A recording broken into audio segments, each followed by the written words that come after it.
All right, it's the 0 to 100 podcast. I am back. I'm joined by my sister Kenya. Hey, Kenya. Hi, Billy. My younger brother Corey. Hey, Corey. Hey, what's up? And my youngest brother Ricky. What's up, Rick? Hey, what's up? All right, so we're here to discuss the film Michael that has been. It came out last weekend. I believe it's already gotten to the point where it's grossed $424 million worldwide. And it was funny because I talked to each and every one of you, and we've all seemed to have like a different opinion for the most part of the movie. And so I wanted to give you guys a chance to share your thoughts, and we'll start with we're going to start with our letter grades. I give it a solid. I was gonna say A, but I give it like a B plus. I almost want to say A minus. Yeah, I'll give it an A minus. I thought it was good. I give it an A minus. Is my letter grade for it. So yeah, I'll give it an A minus. Well, he called on me, Ricky. I'm going to go ahead and give it a solid A plus because I loved it. Just based on the music alone, it was an A plus. Okay, Corey. C. Corey gives it a C. And Rick, what was your grade? Yeah, exactly. It's an A plus plus plus. Like it's actually S tier. It's not even on the same system. It's an S tier movie. It's phenomenal. So yeah, Rick, it's very clear to me after talking to all of y'all that Ricky loves this movie the most. So Ricky, I will let you go ahead and kick things off on what was good about it. I thought it was good. I don't know, man. I don't feel like it was as great as you make it out to be. But go ahead, Rick. I'll let you take over from here. Sure. So I'll start. The casting was perfect. The casting was phenomenal. The acting, phenomenal. The story that was told, although I know niggas is gonna hate, but the story that was told was a good story. And it was the music phenomenal. It was a phenomenal movie. There were no there were no flaws in my opinion. It was highly enjoyable. I've seen it 3 times. I will definitely be seeing it a 4th time and maybe even a 5th time. It was a phenomenal movie. I can't. All right, I was holding my tongue. He was this much of a fan. I mean, I'm a fan. I was sitting watching Michael Jackson Ungloved today. I even watched Chris Brown do a version of Thriller, which I actually think he might have been a better dancer than Michael. But wow, Ricky, I think I would only see it 2, maybe 3 times. Well, but it's not even saying that I'm a fan. I just think it's that good of a movie. Like it's that enjoyable of a movie where it's like at no point was I like, nah, I don't want to see this. You know what I mean? Okay. Like but this is what I'm gonna say before y'all come and hate me. How many times did you see Avengers? How many times did y'all see Sinners? How many times did you see Spider-Man? And nobody said, what the F is wrong with you? So if I enjoyed this movie and I want to see it 5 times, there's nothing wrong with that. Ricky, I said it on all of those things. Listen. I said, what? You're insane. The Avengers movies and stuff, I only went to the theaters once. The only Marvel movie I paid more to see was Black Panther, or to see more than once was Black Panther, and that was because I was supporting the black stuff. Sinners, I don't care. That movie changed my life, so I saw it 4 times. It awoke something in me like nothing ever before in entertainment. So that was my feelings on it. But all them other joints I only saw once. Yeah, no, I mean, and that's fine. Hold on a sec, Rick. Yeah, let me answer your question, or let me respond to that, because it's funny because I literally just told Ebony, our cousin, this. I was like, yeah, the Avengers, or no, Spider-Man, I think I saw 4 times. But that was like the very first big time Marvel movie outside of like going into that realm. The Avengers, I saw, I want to say at least 5 times. Black Panther, I saw 7 times. Now, the reason I saw Black Panther 7 times is, like Corey said, one, it was the first major, like after Blade, it was like the first major Marvel Cinematic Universe superhero. But I also had a movie pass that once you pay like one price per month, you got to see as many movies as you wanted. So that's why I saw Black Panther 7 times, because I had a movie pass. And I'm trying to think, but I feel like those are the one. Well, like Endgame, I think I saw 3 times. Infinity War, I saw multiple times. But you're talking about films to me that reach another level. Michael Why? was Why, good. I did not. That joint did not reach another level, sir. It brother? was Brother, nowhere near how? that. We're talking about the greatest entertainer in the history of entertainment, and you're like he's just some regular nigga. This is Michael Jackson. You What are did we not talking see about? Michael. You saw his nephew. That is Yeah, It not doesn't that's matter. Michael. The movie was That is not phenomenal. Michael. I'll leave it at that. The movie was phenomenal. Me personally, Sinners was okay. So at one time didn't need to see it again.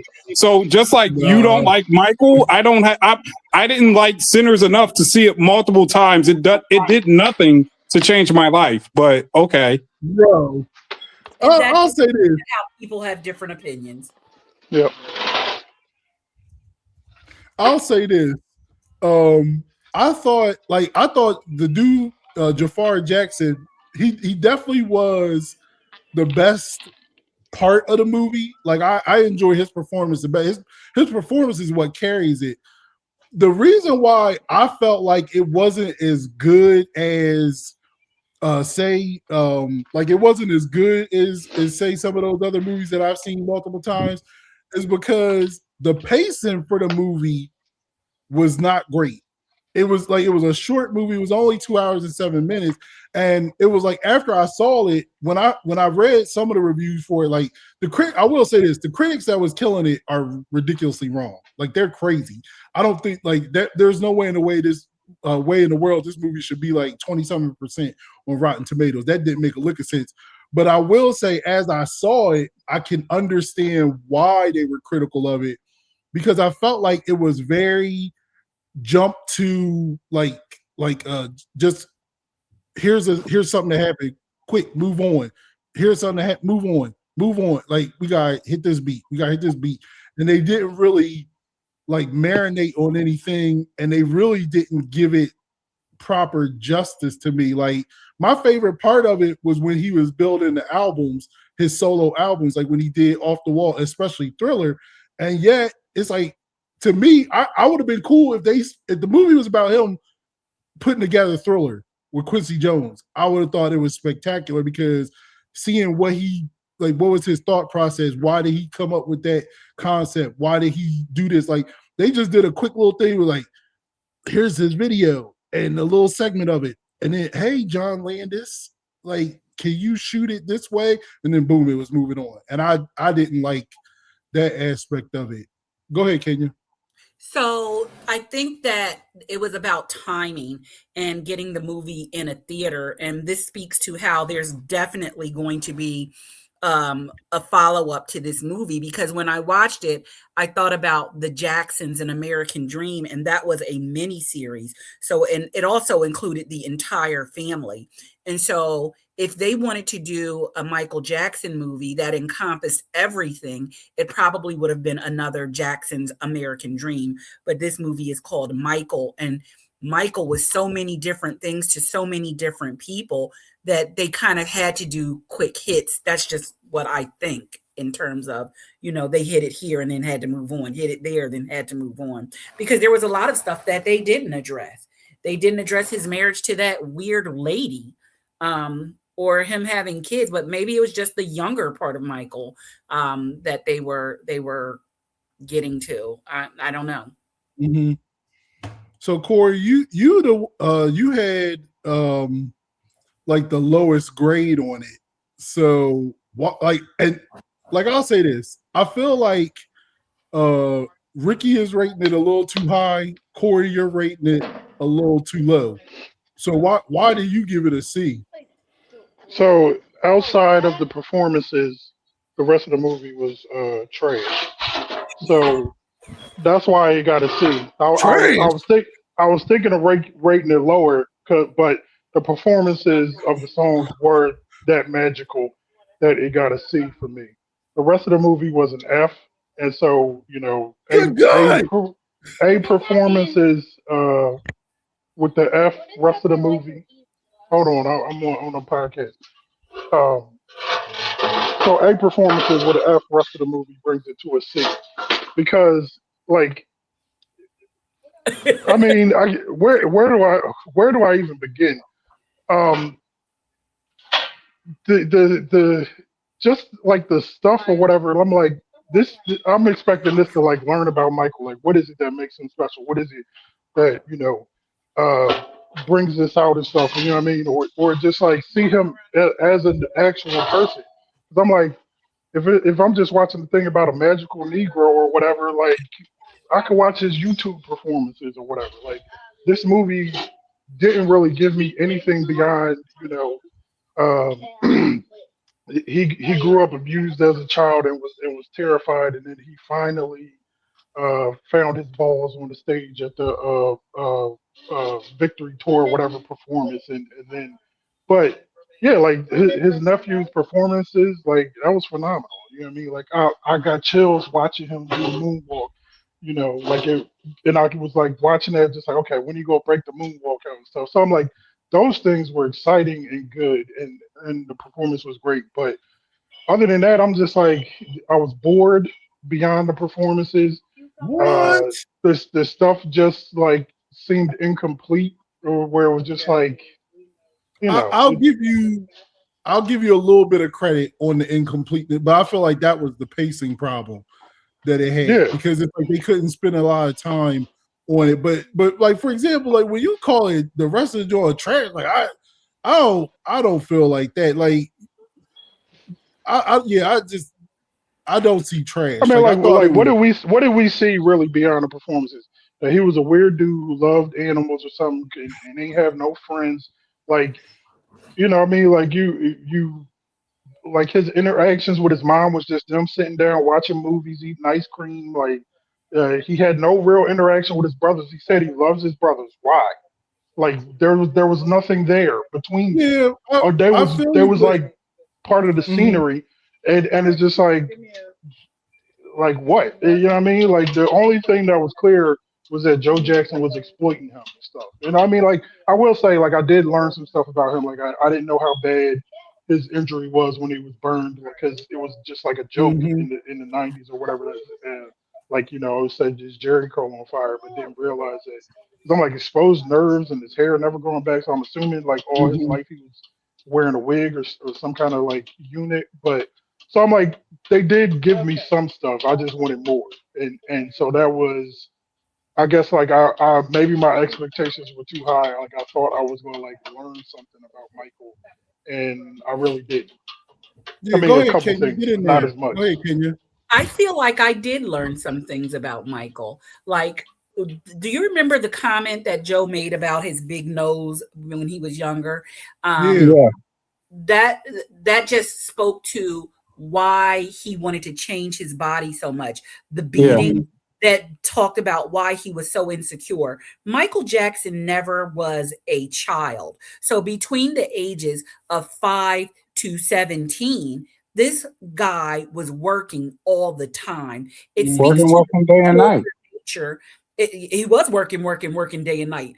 Um, it speaks to his peculiar nature, why he wanted to be a child, why Mhm. he was, into Neverland, because he never had that. And yeah, maybe we all knew it, but we saw it played out on the film, on the big screen. And the psychology of what was going on in his mind in terms of building Neverland Ranch and wanting to be Peter Pan and never wanting to grow up. Psychologically, I get that. And to see it again as to, he was a weird guy. There's a reason why he was a weird. And from what I understand, Joe actually beat Michael more than the other boys. And there was a sitting back and a watching of this abuse, and nobody said anything. One of the interesting things that I learned about racism, and I guess it's a stretch, is that when nobody says anything about the bad thing that's happening, you're complicit in that.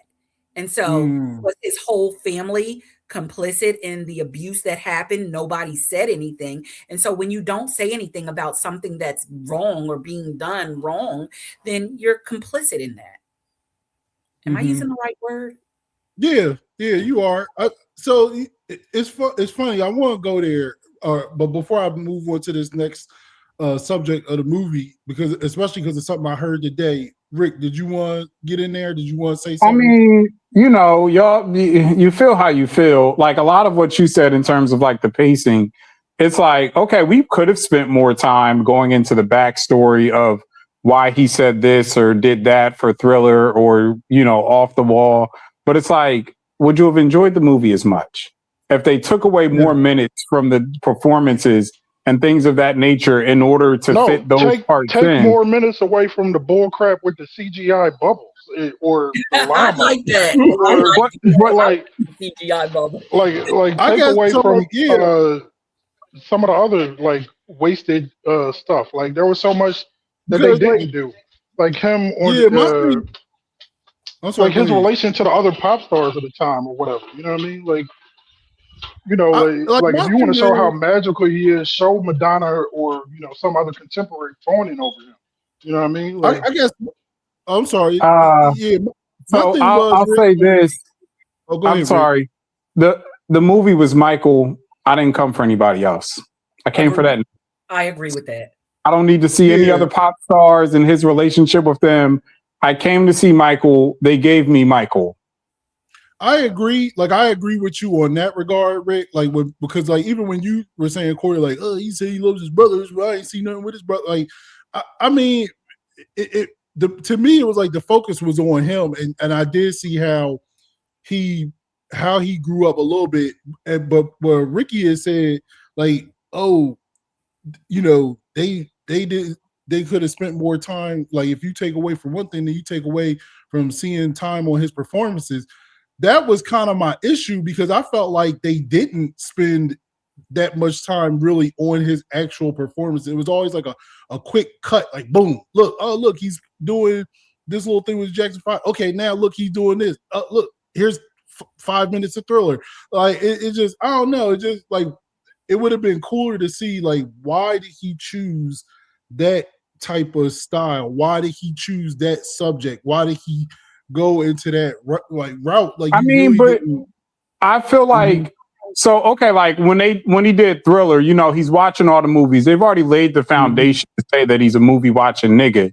And so he's watching like all of those different movies, and then that's what kind of gave the inspiration to Thriller. Like I don't know. I felt like it gave me what I needed, but I can't speak for how it didn't give it to y'all. Like what I wanted to see from Thriller is just like, more time on the actual making of the thing because he had, Eddie Van Halen playing guitar on Beat It, who, was one of the biggest rock and roll stars or whatever at the time. He got Vincent Price. We saw him watching a movie with Vincent Price. Well, what was that conversation like? Like I wanted to see that. You can actually see the making of Thriller. They have documentaries out about that. So if you wanted to see something, I might look into that.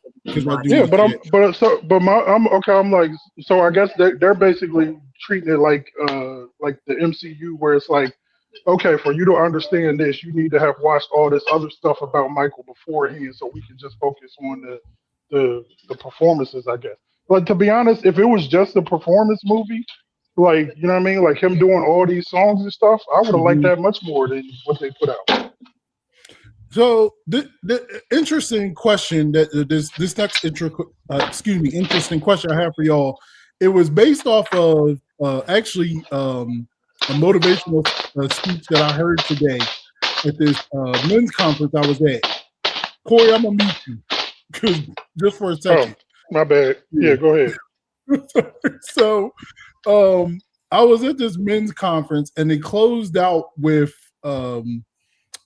Eric Thomas, the motivational speaker, He's and very Ricky, good. you I like him. yeah, Ricky, you're really familiar with him, but something very interesting that he closed out with, and it wasn't being live streamed or anything like that. And he did preface this before he said I'm about to make a statement.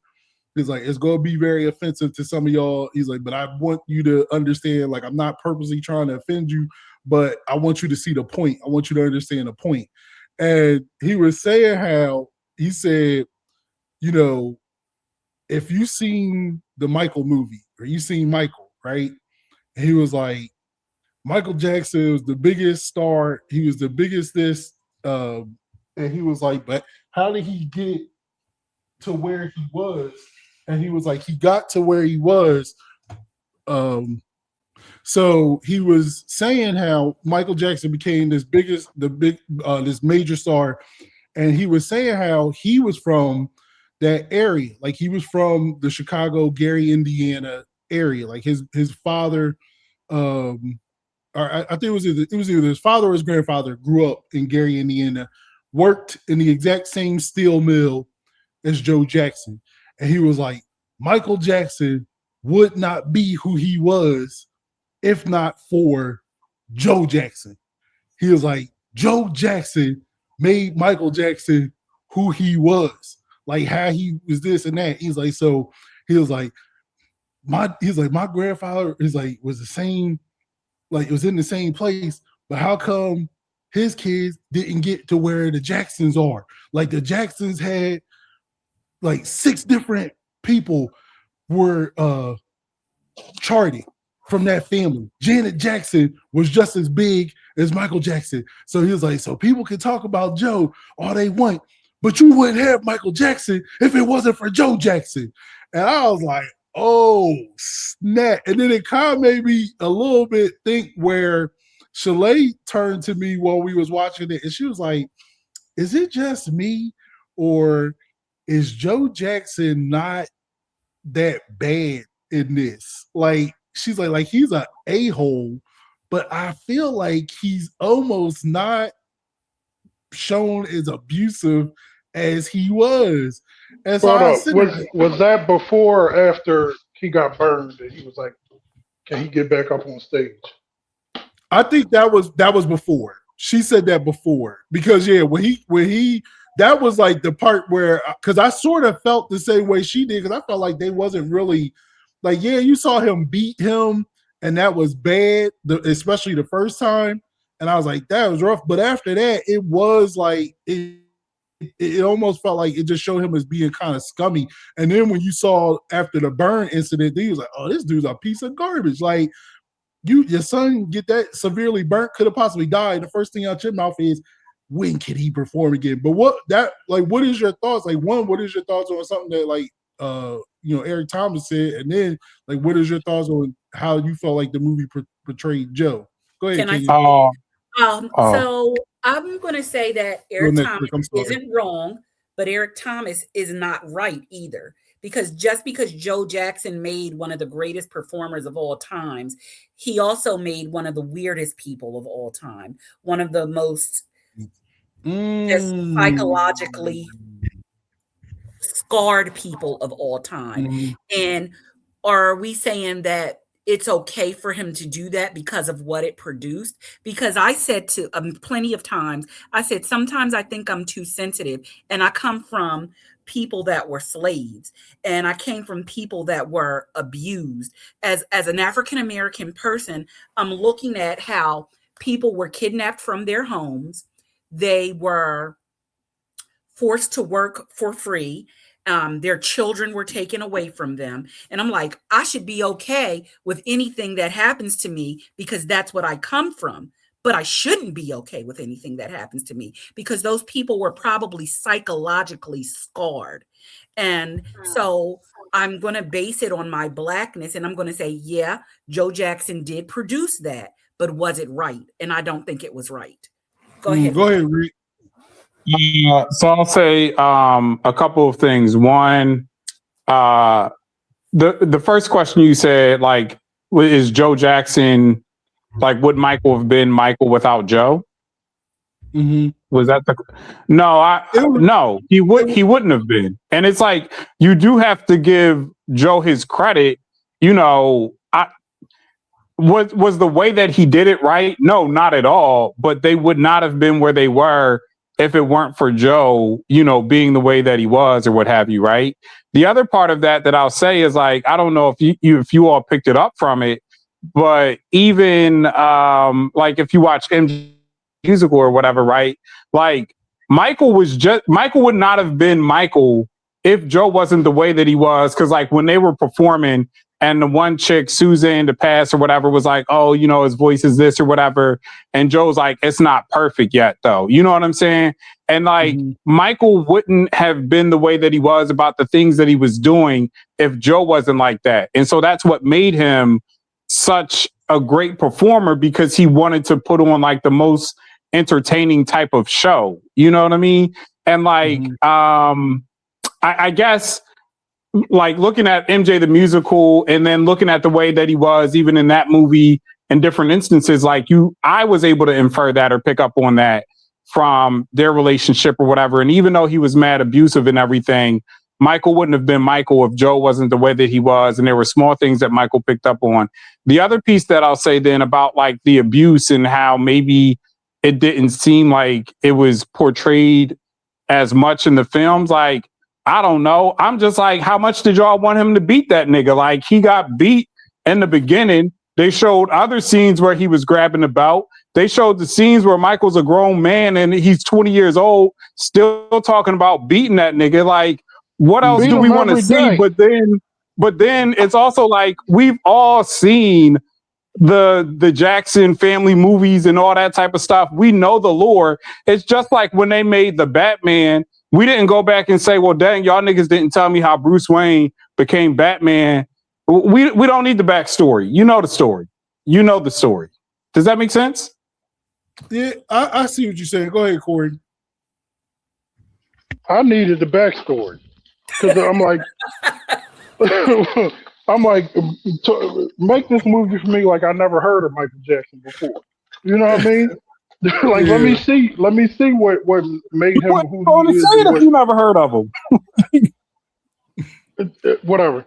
I'm like, show me something that I don't already know, or you know what I mean, or can't already figure out, whatever. Like, otherwise, I could just go watch his YouTube stuff and be just as like put his YouTube clips in the movie theater, because that's the other thing. You should see this movie in the theater because like the performances and stuff is crazy. Like, you feel something. And so like, I give it a C, but I would also say you should go see it for yourself, whoever you are or whatever, because the performances are worth going to see the movie. But as far as like Joe Jackson making him who he is and stuff, I'm like, I guess it's that kind of thing of like, if you ask somebody like, if you could go back and change something in your life, would you? And most of the time people will say, well, those difficulties, whatever that horrible thing was that I went through, brought me to where I am today. And so if you're happy or at least accepting of where you are today, then it's like, yes, that stuff was necessary. But it is interesting because like, if Michael Jackson I'm not even gonna say if Michael Jackson is this special type person that the talent and stuff, where it's like, if he had a loving father who supported him and all of that, would he have been just another pop star that kind of like, gets lost in the sauce? I don't think so, but maybe he wouldn't have been as singular or whatever as he is, or as he became, like, without that. So it's one of those things where like, you can't really say, because it's like he had this natural talent or whatever that was different from the rest of his siblings.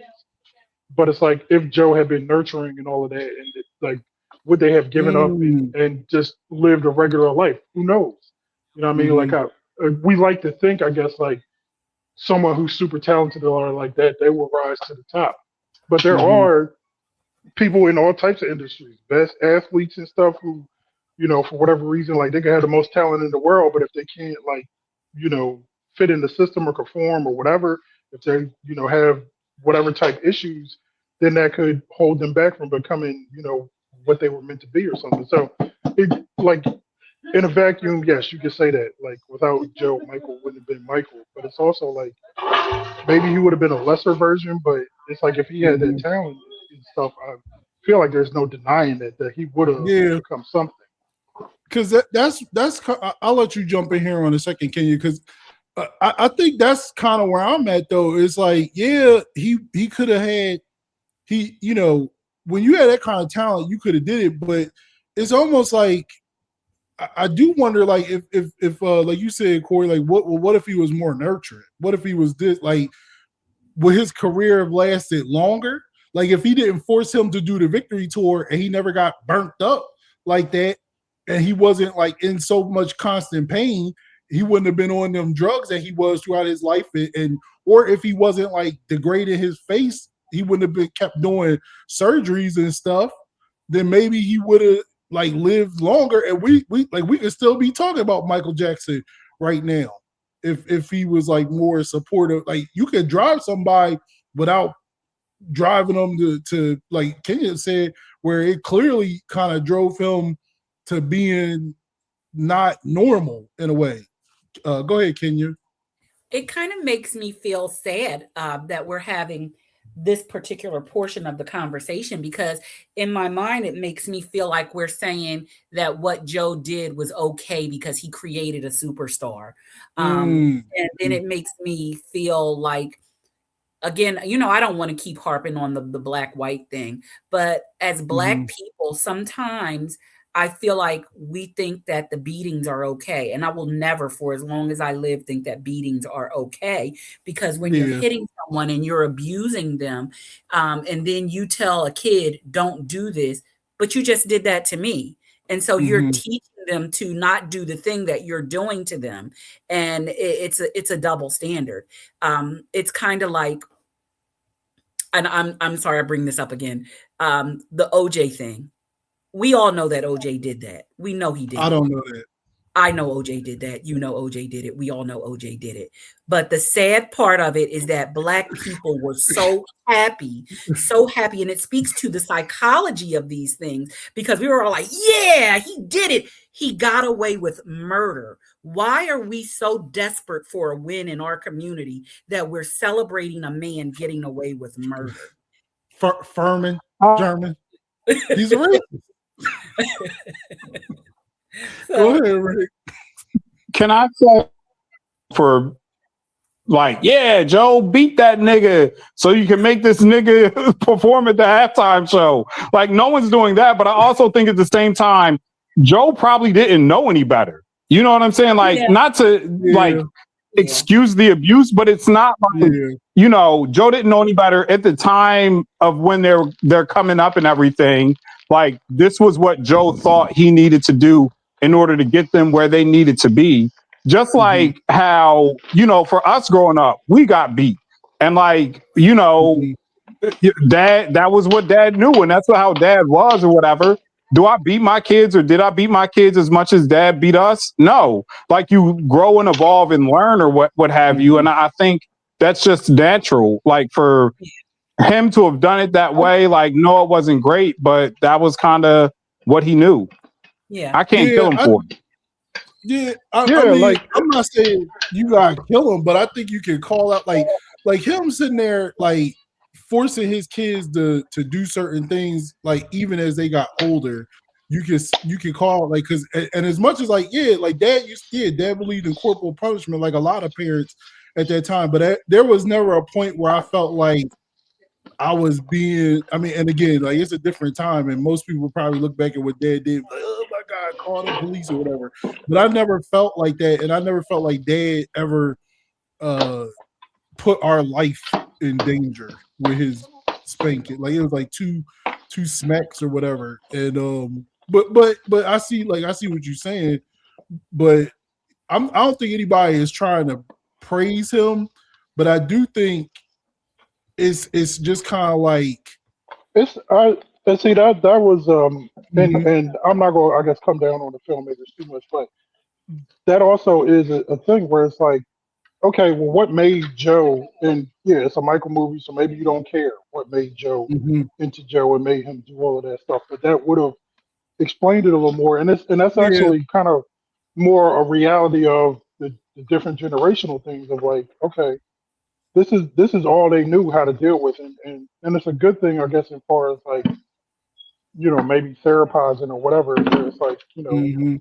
our parents and stuff was doing the best that they knew how based on how they came up at, and they grew up in a whole different time where like mental health stuff wasn't as accepted or explored and stuff. So, but no, I mean, like I think it is an interesting question where, but it's kind of like you are the result of how you were raised, how you grew up, all of like the things that happen to you, how you respond to it, like all of that stuff is kind of makes you who you are. But Mhm. I imagine like someone as talented as Michael Jackson, he would have been okay without a Joe Jackson. He may not have been people fainting in stadiums and stuff, but I think he might still be with us today. You know? Mhm. Mhm. Yeah, and I think that was one of the points I was trying to make. So I'll let you guys out on this one right here because it's already been announced, and in fact, like even the way, in fact, actually, before I get to this last question, how did y'all? Let me get your thoughts on how the movie ended because I went into it knowing that the movie would end in a certain kind of way because they clearly want to do more than just this one film. But Chalet, it bothered Chalet. Like Chalet didn't like it. Like she was like, "What? Like that's it?" Like she didn't like how the movie ended, and I didn't have an issue with it, but that was because I kind of knew going into it. Ricky, what was your feelings on the way the movie ended? Um. So I knew in advance that it ended in like 88 or 89 or whatever it was. Mm-hmm. Which I was just like, but I was like, okay, that's fine. When I went into it and I watched it, I didn't feel like disappointed. I didn't feel like, dang, they sold me short. I feel like I felt complete at the end of the movie. Like I felt like everything I needed to see was fine. And like the other part of it is just like, how long did we want this movie to be then? Like we all keep talking about this wasn't in it, that wasn't in it. It ended at this point. It ended here. It ended there. But you know, how long did we want it to be? I was fine with the ending there. I actually like. I think this is going to be your next question. Not to say I'm not going to see the sequel, or I don't even want to call it, but the next movie, I'm going to see it. But I feel like they should stop here. I would stop here because I feel like this was probably his best era, and this was the easiest era for you to do. And if you make another movie beyond this era, now it becomes overly complicated. Now you definitely have to start adding in more people and addressing a lot of the things that I personally don't care about. But if you make the movie, you're going to have to do it. So Kenya. I was fine with it ending Oh, where I'm it ended, sorry. though. Okay, I Kenya. I was I was irritated with it ending where it ended. I wanted more. I needed more. Um, yeah. Corey. Yeah, it felt abrupt, and I was just like, oh, that's it. Like I like I was expecting a little more. Like I get it, and if they put out another one, see, you know what? I'm just like I need to. I'm really behind like building a Michael universe like the MCU. Like do every album, like like because so I'm like I understand going forward, it's gonna be hard to talk about Michael without getting into the allegations and whatnot. Um, but like treat it like like it's a Michael movie universe and do every album. Like go into the stuff. Like go back to when he was a kid. Do prequels. Do some spin-offs or whatever. Like do a I Janet movie. actually I actually might see a Joe Jackson movie because Corey Yeah. mentioned about talking about what made Joe Jackson, and I wouldn't hate seeing where this incredibly talented family came from.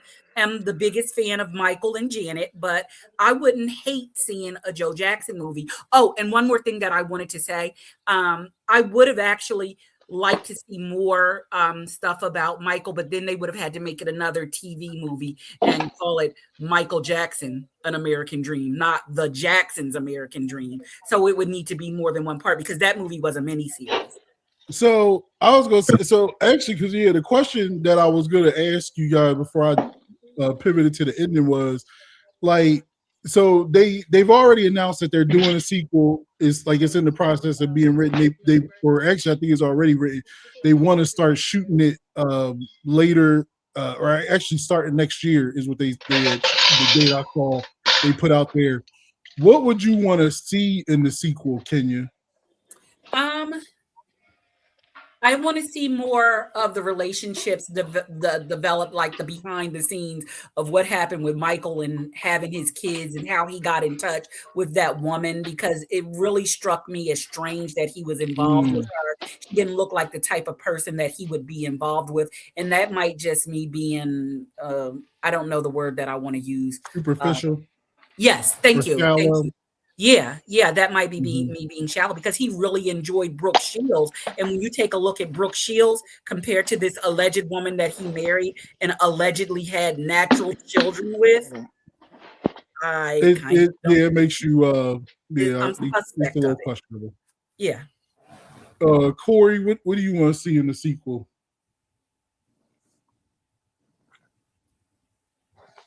Is Corey Oh, still? so yeah, no, I had to come off of mute. What I would want to see in the sequel,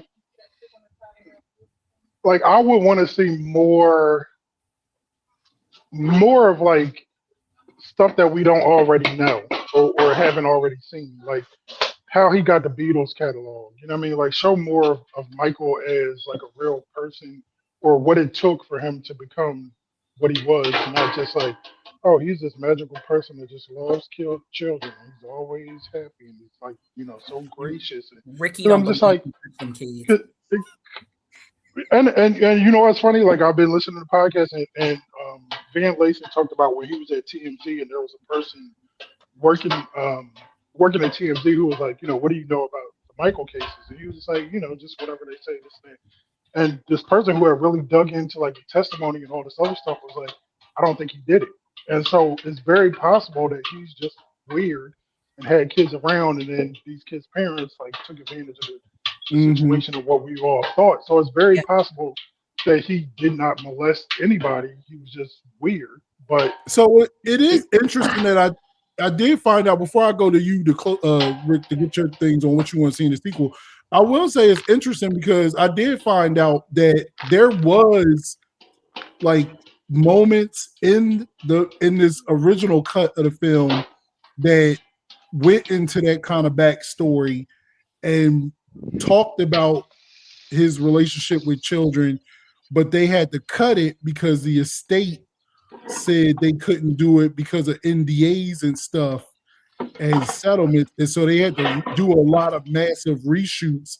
So that was taken out. So that was something else that also to me kind of played to why the movie felt a little disjointed.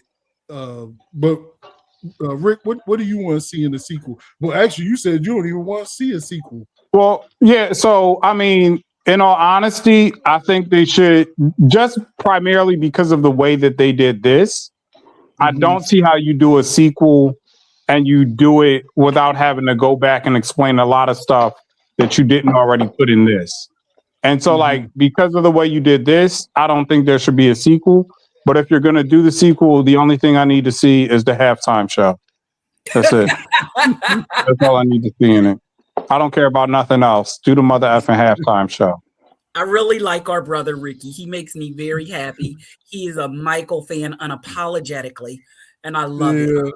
Ricky, I love you for that. But this is the thing, right? Like, because I think if you go into a bunch of the other stuff, you have to go back and say, hey, you bought the Beatles catalog back in the mid 80s. We didn't talk about it, but we probably should have, because I'm going to be honest, and now I'm veering off a little bit. I don't think he touched them kids. I do think it was the music industry trying to set that nigga up because they was mad that he bought the Beatles catalog, and they were trying to do whatever they could to try and besmirch his name and try to make him out to be this crazy person. Now, he was weird. Yes, he was absolutely that.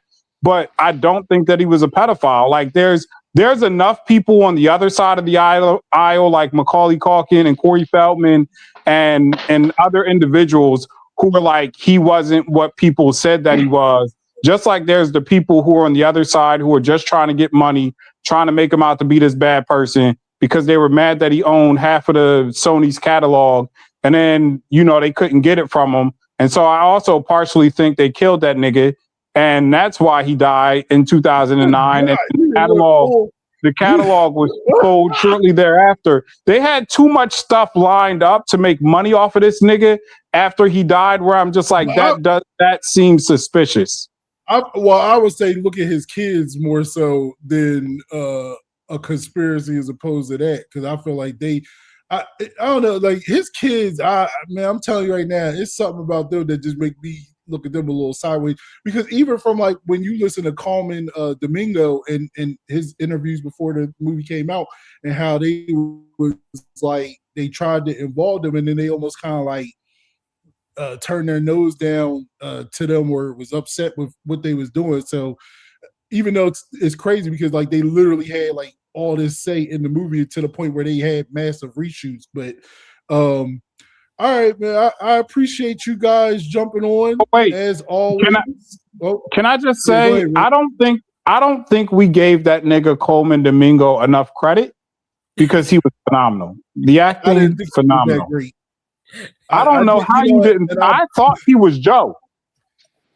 I thought he was okay, and I apologize because I meant to get into some of the performances, but I think like really it was overshadowed because Jafar Jackson's performance was the best thing in the movie. I'll give him credit. Yeah, he was like. Also heard that Jafar, they mixed Jafar's singing voice in with Michael. I don't know if that's true, Billy. Did you do any research on that? Because I heard it was a combination. I heard the same thing. Yeah, Michael. I heard the same thing.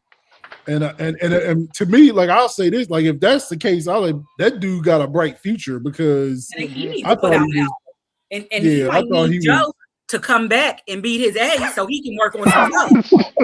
I don't need him to put out an album, but I do need that nigga to go on tour because I will be watching it. I will be at the tour. Really like I will say this, like in terms of performances, because like it really wasn't that many performances you could highlight. Like real quick before I let y'all go, like did you know that the head of CBS was Michael Myers? Yeah. I only knew because after the fact. I didn't know it at the time. Like I looked up the casting for it because I was like, man, like I thought the casting and everything was phenomenal. And Michael Myers was great as the head of CBS. I guess apparently that's what he be doing because he was also some random person in Bohemian Rhapsody. Oh yeah, you know what I mean? Oh, okay. See, I didn't know that. I did not know that. But like I thought Coleman Domingo was okay. Like part of the problem for me was Ricky. You were part of the problem because you hyped the mess out of the movie. You hyped the mess out of the movie, and then I went and saw it, and I just thought it was okay. Like it was good. I didn't think it was like that great. Like I will say, like I didn't think Nia Long's performance was good at all. I thought Nia Long was terrible. I agree with you on that. She was very. I don't want to say I could have left her out the movie, but because obviously someone had to play that role, but she brought nothing to the table. Yeah. I didn't think she was good. I didn't think she was good at all. But all right, but hey, I love having you guys on. I appreciate you taking the time, and I look forward to fighting with y'all to see the over the next movie that we review. Ricky, are you really going to go see this movie a fourth time? Absolutely, and I'll probably see it a fifth. That's just crazy to me. I need to see Michael Jackson the musical. I keep missing it when it comes through Raleigh or I would say Greensboro. I'm so sorry. I keep saying this because Ricky, you saw the Michael Jackson musical. I've seen the Michael Jackson musical. I'll say this. I actually enjoyed the musical more than the movie. I said that to Chalet. Like it was like the way the musical did it. And maybe it was because it was like the way they told this. It was like more like a closed-in story of how he was making something. I enjoyed the musical more, but Rick, did you like the musical more or same, or did you like the movie No, more? no. I like the movie more. I like the movie more Mm. than the musical. It was because I, not to say it like that, but like the way they were able to do the performances in the movie made it like that much better. And even like the backstory parts of it, I was more okay with, but it's probably just because I lack an imagination and I needed to see it played out on a big screen, Mhm. more so than just on a stage.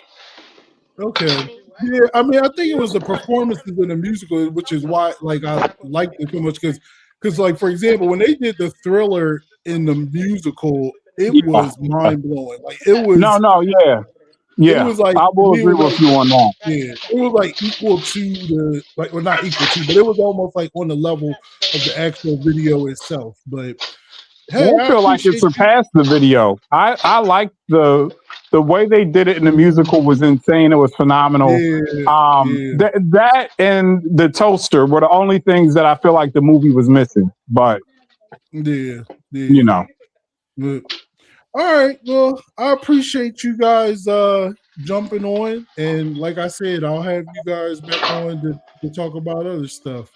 Thanks all for right, peace out. yeah. Yep. See you guys. All right. Bye. Bye. That's gonna do it for the closing of the YouTube version of the 0 to 100 podcast. Want to give a big shout out of thanks to my family, my sister Kenya, my brother Corey, my brother Ricky. So so I hope you guys enjoyed this episode. I would say go see Michael, judge for yourself.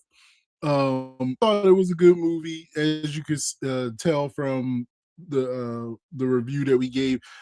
Yeah, I'm still not with my brother Ricky on seeing it 4 or 5 times, but hey, if you felt that compelled, then yeah, I don't fault you for that because like he had pointed out, I definitely went and saw Spider-Man like 4 times and the Avengers multiple times. Black Panther definitely holds the record. I'm pretty certain I saw that movie 7 times in theaters. Might have been 8, but I also had a movie pass at that time, and so yeah, in this economy, I don't know if I want to go see that movie that many times, but it's definitely worth going to see. And the critics were definitely dead wrong in that regard. It'll be interesting to see where they go in the second window to see if they actually try to improve on some of the criticisms that people had. So, but let me know what you think. You can always email the show at 0 to 100pod@gmail.com. That's the number 0TO100pod@gmail.com. You can also leave some comments in the comment section. Subscribe and share. You can follow me on all the socials if you simply search at WCW Poet. That'd be Blue Sky, Twitter, Threads, anywhere, even, well, not, but anyway, like I said, you can find me if you just search that. Also, just to let you know again, the 0 to 100 podcast is different on the audio format. Like you will actually hear the Michael Jackson review will be the same, but there's always like I do a different intro, also do a different closing, and then I also wanted to touch on different subjects outside of the main subject. So, of course, I'm going to talk a little Cowboys because the rookie mini camp just took place last week. And so we got our first look at the rookies such as Caleb Downs, Malachi Lawrence, and Jayshon Barham, amongst others. And so I'll give you my thoughts on that. But that will only be included on the audio version of the 0 to 100 podcast. So make sure you check that out. This has been fun. I look forward to the next episode. You got Daredevil's season finale is tomorrow. And then after that, looking forward to the Punisher special that will be coming out the week following. So plenty of topics to talk about, and probably gonna get into some again some subjects outside of the Cowboys. But once training camp gets ramped back up, you'll get some more super heavy Cowboy centric topics. But this has been the 0 to 100 podcast, episode 153, the Michael Review. We out.